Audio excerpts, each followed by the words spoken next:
हाल ही में WTO की मंत्री लेवल की बैठक UAE के अबू धाबी में चल रही थी, जिसमें विकसित देशों की शह पर थाईलैंड की राजदूत ने भारत पर एक गंभीर आरोप जड़ दिया। दुनिया में जहां भारत को उभरते हुए देश के रूप में देखा जाता है, वहीं थाईलैंड दूसरे देशों के कंधे पर हाथ रख के खतरा मोल ले लिया। थाईलैंड के इन आरोपों को अमेरिका, कनाडा और ऑस्ट्रेलिया समेत कई विकसित देशों ने समर्थन भी किया, जो भारत को नागवार गुजरी, क्योंकि भारत जानता है कि ये वही विकसित देश है जिन्होंने अकाल के टाइम पर जब भारत के लोग भूख से तड़फ रहे थे, तो भारत को अमेरिका ने सुअरों के खाने वाला सड़ा गेहूं भेज दिया था। अब जब भारत अनाज पर सेल्फ डिपेंडेंट हो गया, तो विकसित देश भारत पर अनाज एक्सपोर्ट के लिए दबाव डाल रहे। थाईलैंड ने क्या कहा जिससे भारत भड़क उठा, समझेंगे हम अपनी आगे की वीडियो में। दोस्तों, हमारी पूरी वीडियो देखे इससे पहले वीडियो को लाइक, चैनल को सब्सक्राइब अवश्य कर ले। वैश्विक मंच पर गरीब और विकासशील देशों के नेता के रूप में उभर रहे भारत के विकास में विकसित देश अड़ंगा लगाना चाहते हैं। थाईलैंड की राजदूत ने भी इन विकसित देश की शह पर ही MC-13 में भारत के अनाज निर्यात के बारे में गलत बयानबाजी की थी।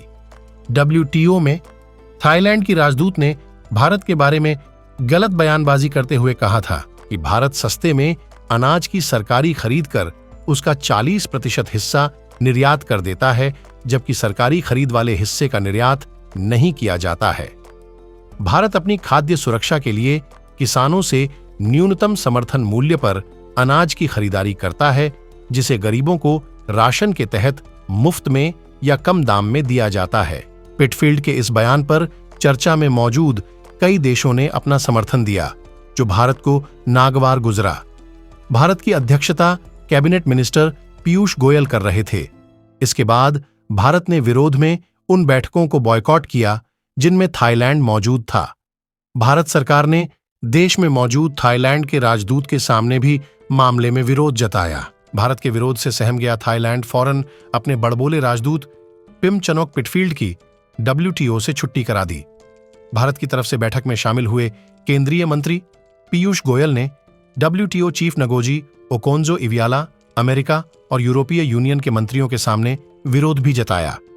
गोयल ने कहा, भारत WTO में कंसेंसस बनाने में अहम भूमिका निभाता है, लेकिन कुछ देश इसे तोड़ रहे हैं।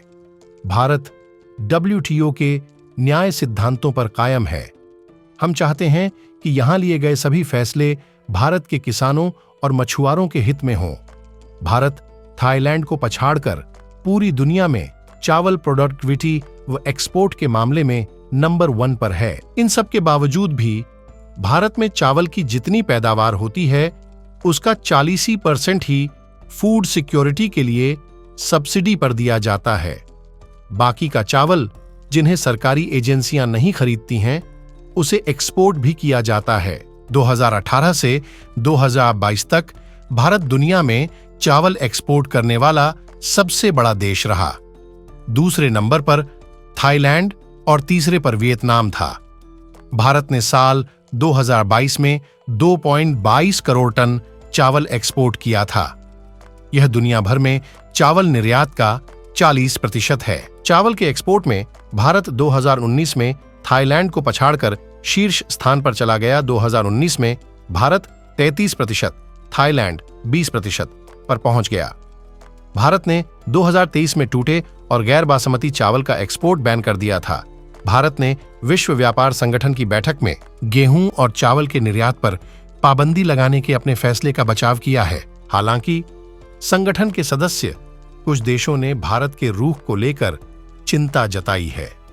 भारत से चावल के टुकड़े और चावल के अन्य उत्पादों का बड़े पैमाने पर आयात करने वाले सेनेगल ने अनुरोध किया है कि इस कठिन वक्त में खाद्य उपलब्धता सुनिश्चित करने के लिए वह व्यापार खुला रखे।